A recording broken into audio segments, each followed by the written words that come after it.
Trời ơi, chọp ơi, chọp ơi, chọp ơi, chọp hai, chọp hai, mày, chọp hai, chạy thum. Ô, chọp coi. Ô, mày ơi, mày, trời ơi,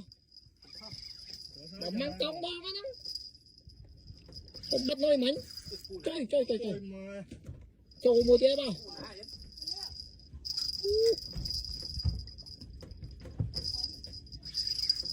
em thấy rồi,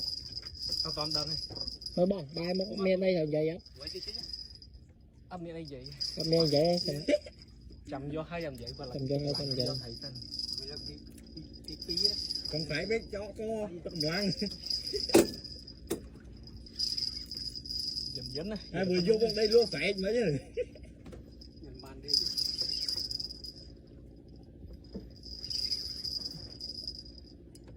cái bút, làm mấy đó ấy, ai đời, đưa mình lên đó, rót cắp tạc ba cho hồn, mà tụi nó lao lên đấy này, ba mình ốc, mà mình ốc slam, và anh ấy đâm họ là ốc của hổ này, cái thằng cọc tôi luôn, toàn khơi thấy á nè, ê ta nó tập cái này toàn khơi nó,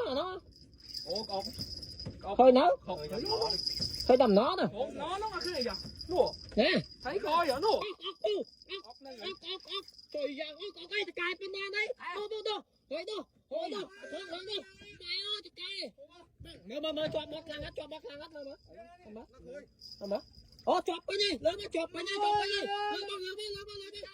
cái này, đôi, đua tê, đua lên mà, lên chơi nó, trời mẹ cài, chắp vai chứ nó, lấy gì nào? Trời ra, trời nó bao lên nó đâu, trời má cài, lấy nó bằng lần tốt đó, trời ra đi, trời ra, má cài, chụp quả dân nè, nó, dân nè chạy chứ, trời ra cầm măng bớt nó, bớt sự binh, trời ra mà.